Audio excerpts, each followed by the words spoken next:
Shalom, shalom, très chers téléspectateurs, que Dieu vous bénisse là où vous nous suivez. Et vous êtes dans CGC TV, croissez dans la grâce et dans la connaissance télévision avec les pasteurs Jimmy. C'est ma bien très chers téléspectateurs. Le thème de ma prédication aujourd'hui est intitulé La résurrection de l'esprit de l'homme.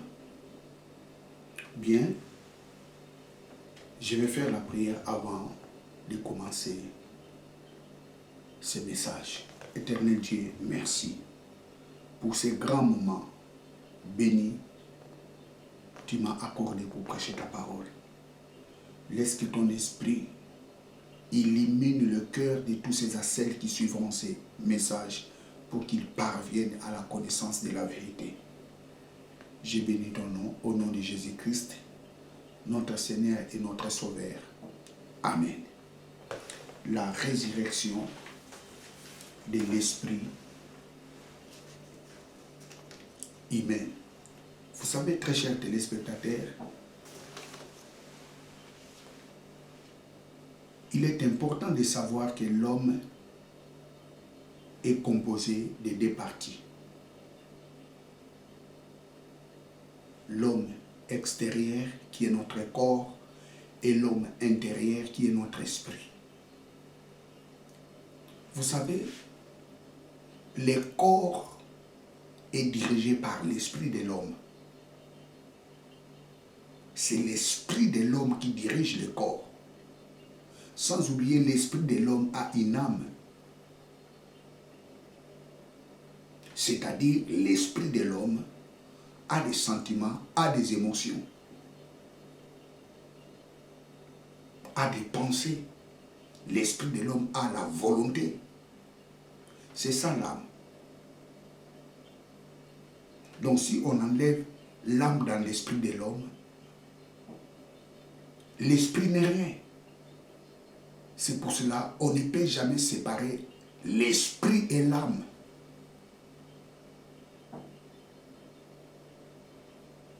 Praise God. Donc l'homme est bipartite. Il est composé de l'homme extérieur et de l'homme intérieur. L'homme est un esprit vivant dans un corps.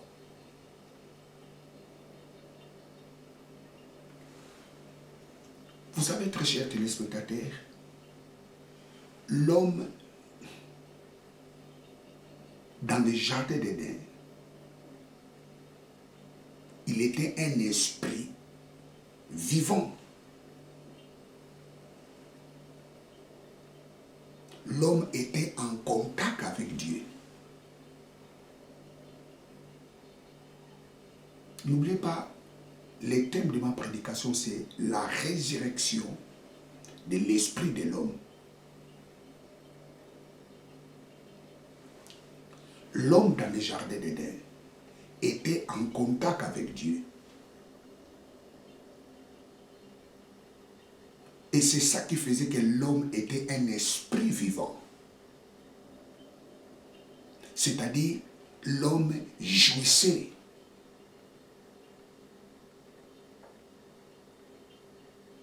Tous les bienfaits de Dieu. L'homme étant un esprit vivant était surnaturel. L'homme opérait comme Dieu. L'homme fonctionnait comme Dieu dans les jardins d'Éden. Pourquoi? Parce qu'il était en contact avec Dieu. Il y avait une parfaite communion entre lui et Dieu.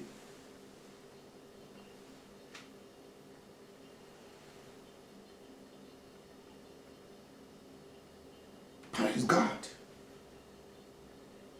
L'homme pouvait vivre sans porter les habits.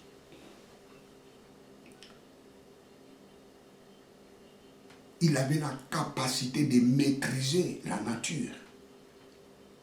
L'homme maîtrisait la nature. Et la nature était incapable capable de détruire l'homme. Parce que l'homme avait le pouvoir de maîtriser la nature. Pourquoi? Parce qu'il opérait comme Dieu. Pourquoi? Parce qu'il était un esprit vivant. Vous savez, dans Matthieu 17, 1 à 3, la Bible nous dit, lisons cela, Matthieu 17.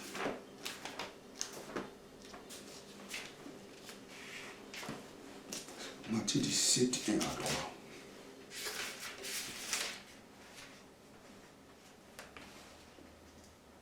Six jours après, Jésus prit avec lui Pierre, Jacques et Jean.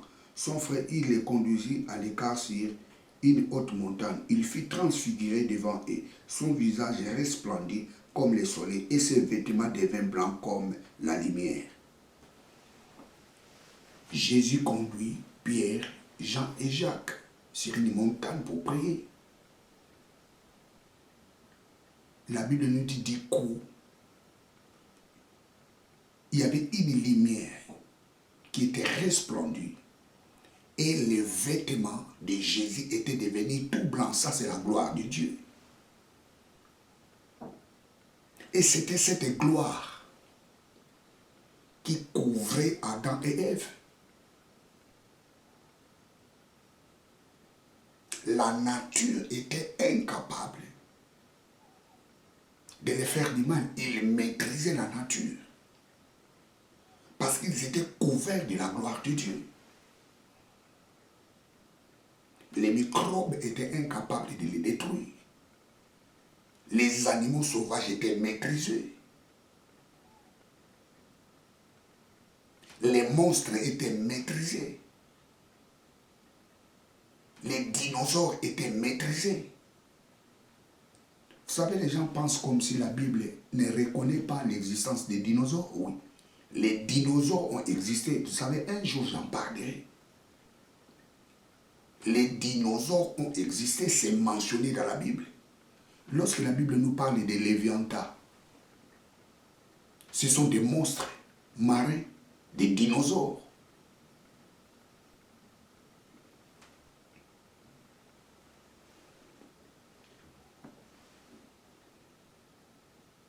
Dans le jardin d'Éden, l'homme était un esprit vivant. Il opérait comme Dieu. Je reprends, l'homme était un esprit vivant parce qu'il était en contact avec Dieu. Il vivait dans un corps, mais c'est son esprit qui primait en avance.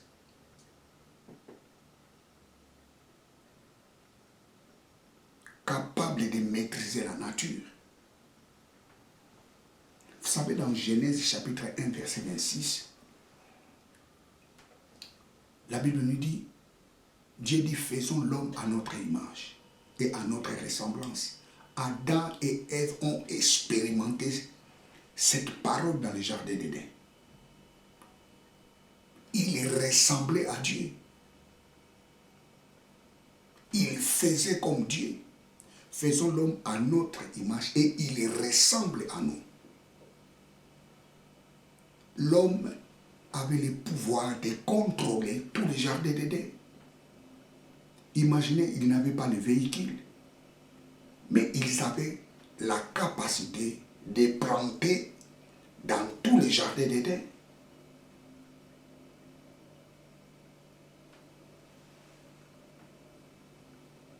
Mais les jours qu'ils avaient désobéi à la parole de Dieu,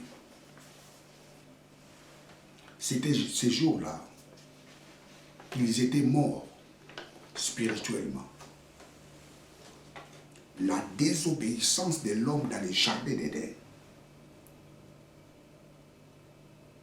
a fait que l'homme meure spirituellement parce qu'il n'était plus en contact avec Dieu.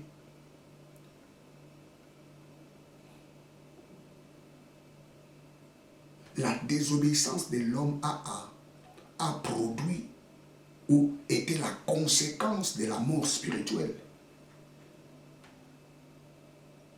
L'homme était un esprit vivant parce qu'il était en contact avec Dieu. Les jours qu'il avait désobéi à la parole de Dieu, l'homme était devenu un mort spirituel. Or, Dieu lui avait prévenu cela. Les jours que vous allez désobéir, les jours que vous mangerez à ces fruits, certainement, vous allez mourir. Mais vous remarquerez, lorsque Adam avait mangé les fruits, il n'était pas mort dans l'immédiat. Alors, quelle mort Dieu a-t-il parlé à Adam et Ève? C'était la mort spirituelle.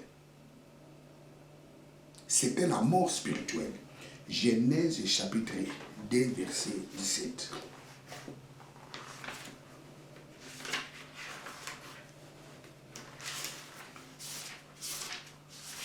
Genèse 2, 17. Tu pourras manger tous les arbres du jardin, mais tu ne mangeras pas de l'arbre de la connaissance du bien et du mal. Car les jours où tu en mangeras, tu mourras. Les jours où tu en mangeras, tu mourras. Mais vous remarquerez, les jours qu'il avait mangé l'arbre, il n'était pas mort.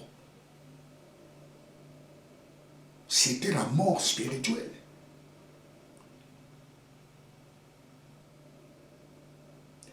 La désobéissance de l'homme a produit, les résultats étaient la mort spirituelle. Vous savez, la Bible nous parle de 3 sortes de morts. Nous avons la mort spirituelle, nous avons la mort physique, la mort du corps, et nous avons la seconde mort. Un jour, j'en parlerai, compte tenu de notre temps. La mort spirituelle. Éphésiens, chapitre 2, verset 1. Éphésiens 2, 1.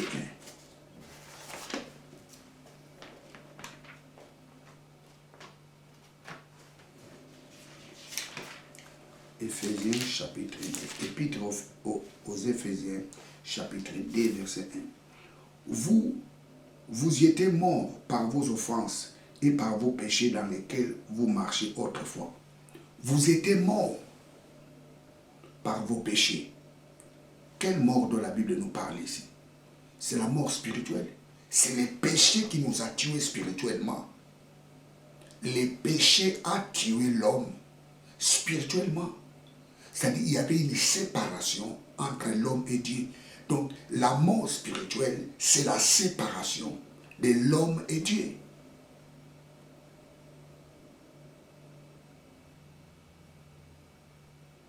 Je reprends, la mort spirituelle, c'est quoi? La mort spirituelle, c'est la séparation de l'homme et Dieu. La séparation de l'homme et Dieu avait pour conséquence la mort spirituelle. L'homme n'était plus en contact avec Dieu. L'homme n'avait plus la capacité de maîtriser la nature. Et l'homme était devenu, je dirais, la cible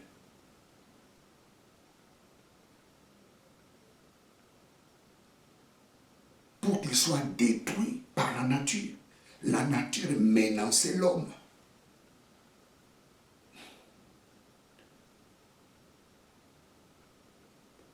Les microbes commençaient à menacer l'homme.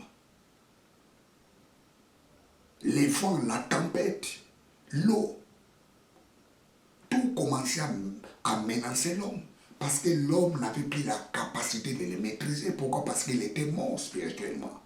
Par contre, quand il était en contact avec Dieu, il les maîtrisait. Là, il était un esprit vivant. Tous ceux qui ne croient pas en Jésus-Christ sont morts spirituellement. Les morts spirituels. Tu ne peux pas comprendre Dieu si tu ne comprends pas qui est Jésus. Jésus-Christ dit, personne ne peut aller au Père sans passer par moi.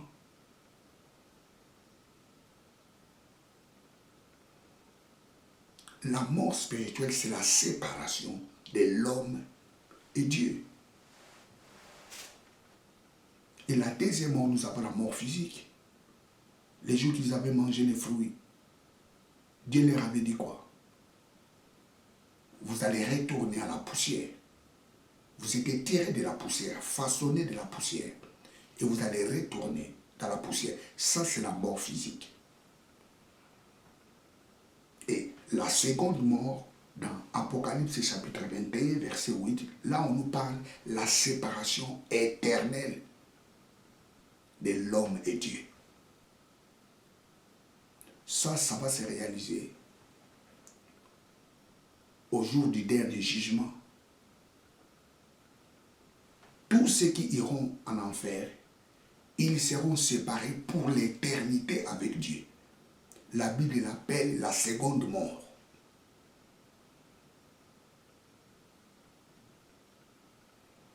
Ça fait un jour, j'en parlerai.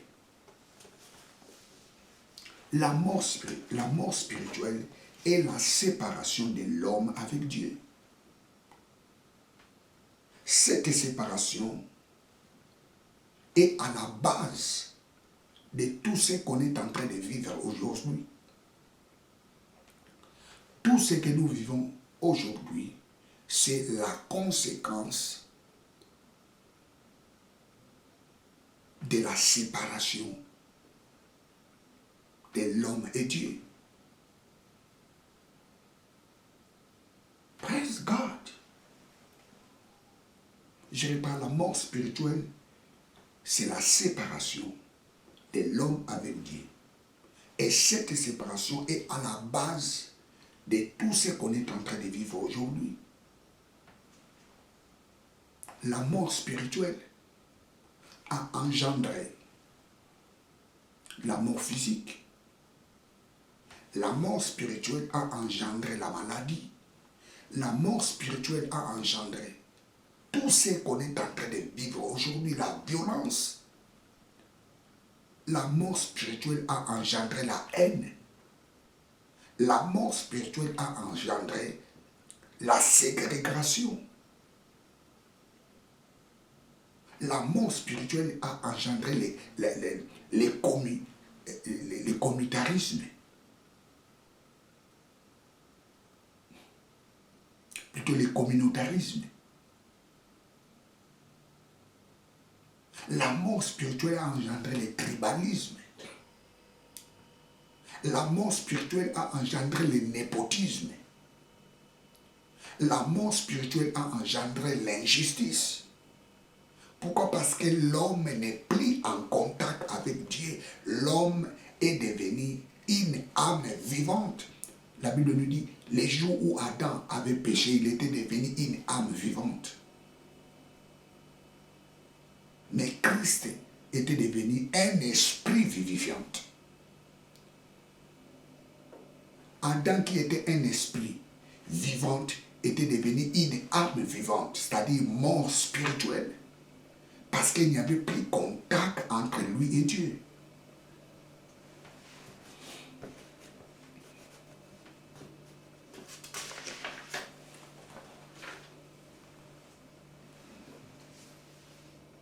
La séparation de l'homme avec Dieu a fait que l'homme perd le contrôle de la nature. L'homme est menacé par toutes sortes de maladies. Pourquoi? Parce que l'homme était devenu pécheur. C'est le péché qui avait détruit l'homme. C'est le péché qui avait causé la mort spirituelle de l'homme.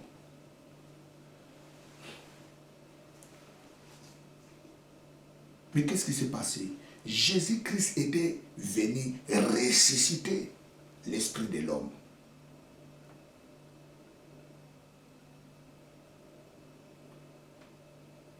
D'une autre façon, Jésus-Christ était venu réconcilier l'homme avec Dieu. Éphésiens chapitre 2, 2 Corinthiens. 2 Corinthiens 5, 18.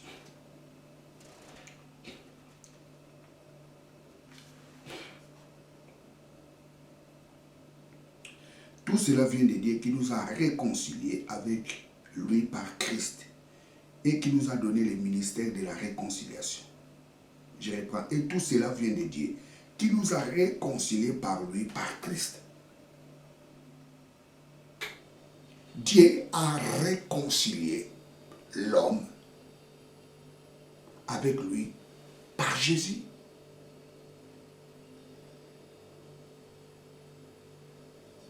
C'est-à-dire la mort et la résurrection de Jésus a fait que l'homme soit réconcilié avec Dieu. Ça, c'est la résurrection spirituelle. L'homme ressuscite, l'esprit de l'homme ressuscite lorsqu'il accepte Jésus-Christ comme son Seigneur et Sauveur. Qu'est-ce que cela signifie? L'homme reprend les contacts avec Dieu. Jésus-Christ était venu pour mettre les pendules à l'heure. Jésus-Christ était venu pour rétablir notre relation avec Dieu. Ça, c'est la résurrection spirituelle. Ça, c'est la résurrection de l'esprit de l'homme. Les péchés a causé la mort spirituelle. Mais la venue de Jésus-Christ a ressuscité l'homme. La venue de Jésus-Christ par sa mort et par sa résurrection a fait que l'homme ressuscite spirituellement. Donc en Christ, l'homme est un esprit vivant. Praise God.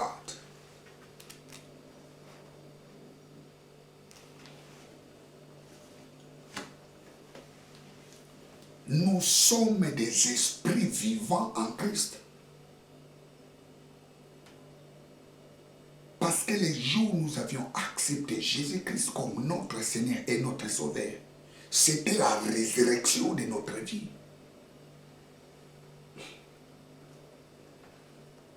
Colossiens chapitre 2, verset 12.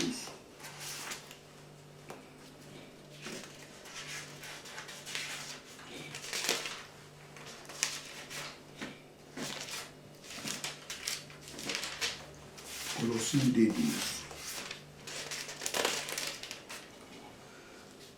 Colossiens 2, 12.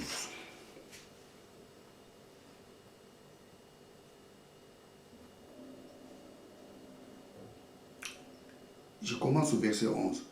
Et c'est en lui que vous avez été circoncis d'une circoncision que la main n'a pas faite, mais de la circoncision de Christ, qui consiste en le dépouillement du corps de la chair ayant été enseveli avec lui par le baptême.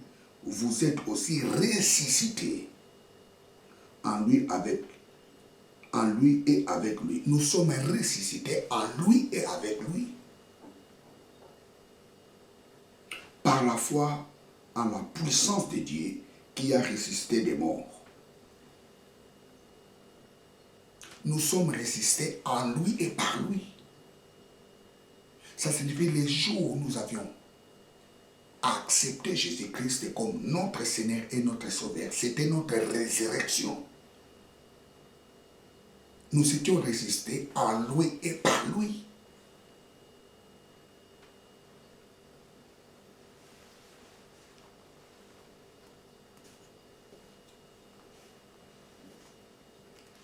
Ça, c'est la résurrection spirituelle. Notre esprit était ressuscité les jours où nous avions eu la décision d'accepter Jésus-Christ comme notre Seigneur et notre Sauveur. Ça signifie que nous avions repris contact avec Dieu. Éphésiens chapitre 2, verset 18. Nous avions eu l'accès auprès du Père. nous sommes en contact avec Dieu 24/24, comme c'était le cas d'Adam et Ève.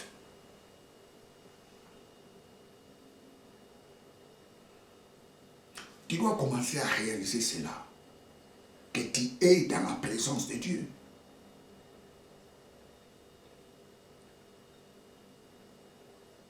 Les péchés sont morts spirituellement. Les péchés sont des esprits qui sont morts.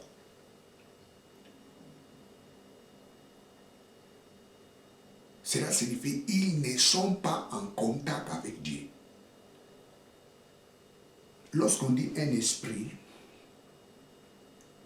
qui est mort, c'est une métaphore qui signifie tout simplement quelqu'un qui n'est pas en contact avec Dieu. Quelqu'un qui n'est pas en contact avec Dieu, c'est une personne qui est morte spirituellement. C'est une métaphore. Et celui qui est en contact avec Dieu, c'est un esprit vivant. Adam, dans le jardin d'Éden, était un esprit vivant. Il était capable de maîtriser la nature. Écoutez, les jours que tu avais accepté Jésus-Christ comme Seigneur et Sauveur, tu n'es plus la même personne. J'ai dit, tu n'es plus la même personne.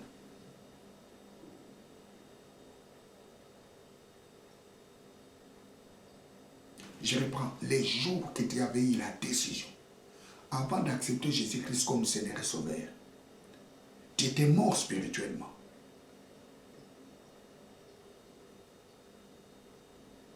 Tu étais un esclave du péché. Tu étais contrôlé par le diable. Pourquoi? Parce que tu étais un mort spirituel. Mais les jours que tu as accepté Jésus-Christ comme Seigneur et Sauveur, c'était les jours de ta résurrection. Ça signifie que tu n'es plus un mort spirituel, tu es un esprit vivant en Christ. Ça signifie que les péchés n'ont plus le pouvoir de te maîtriser. La nature n'a plus le pouvoir de te maîtriser. Le diable n'a plus le pouvoir de te maîtriser. Maintenant, c'est le contraire. C'est toi qui maîtrises tout.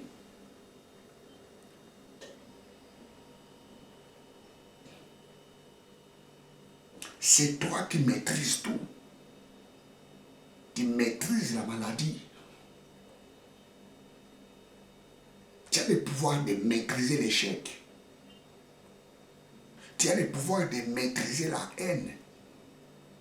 Tu as le pouvoir de maîtriser les péchés. Tu as le pouvoir de maîtriser la sorcellerie. Tu as le pouvoir de maîtriser la corruption.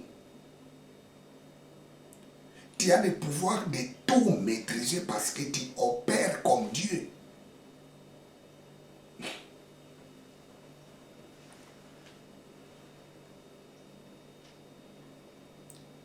La résurrection de l'esprit de l'homme. En Christ, nous sommes ressuscités. Et nous sommes devant la présence de Dieu.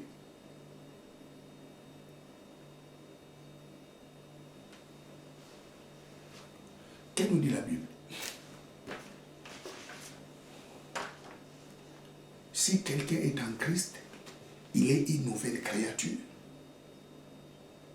Si quelqu'un est en Christ, il est une nouvelle créature. Ça signifie qu'il n'est plus la créature ancienne qui était morte par les péchés, mais tu es une nouvelle créature créée à l'image et à la ressemblance de Dieu.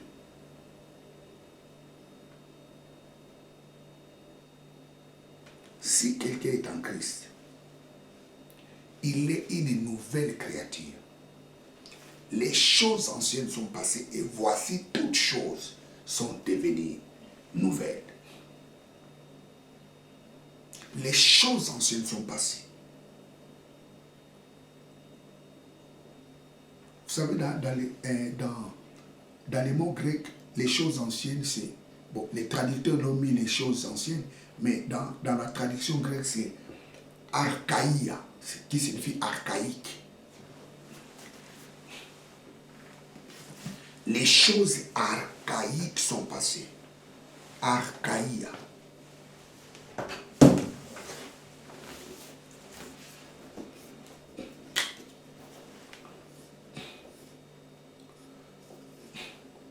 Archaïa.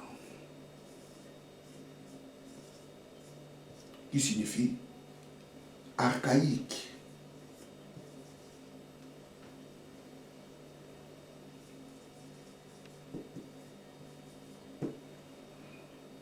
Choses anciennes.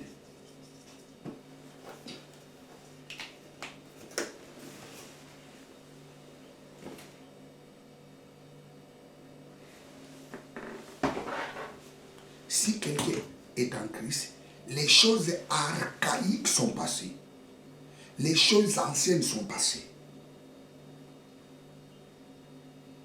Et voici toutes choses sont devenues nouvelles. Tu es une nouvelle créature en Christ. Je reprends, tu es une nouvelle créature en Christ. Les jours que tu avais eu la décision de l'accepter comme ton Seigneur et ton Sauveur, c'était les jours de ta résurrection. Tu avais repris contact avec Dieu. Et tu as eu l'accès devant sa présence.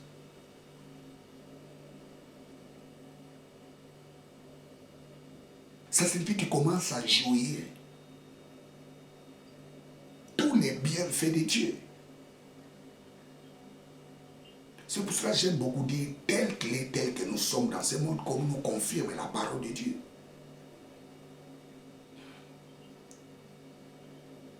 La Bible nous dit, vous êtes de Dieu. Celui qui est en vous est plus fort que celui qui est dans le monde.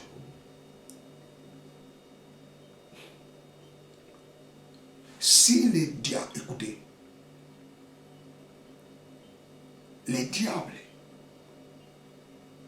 contrôlent le monde, sauf les enfants de Dieu. La Bible dit, vous êtes de Dieu, mais le monde entier est sous l'emprise du diable. Nous sommes de Dieu. Le diable n'a pas de pouvoir sur nous. Et il sait cela, sauf les enfants de Dieu qui n'arrivent pas à comprendre cela. Nous opérons comme Dieu, parce que nous ne sommes pas des morts spirituels, nous sommes des esprits vivants, remplis de la plénitude de Dieu.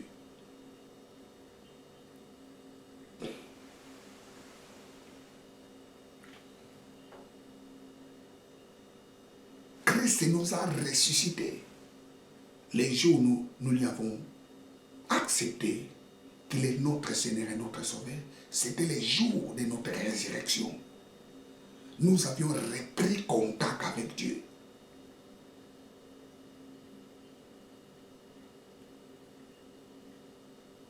Écoutez, très chers téléspectateurs, tu es un esprit vivant.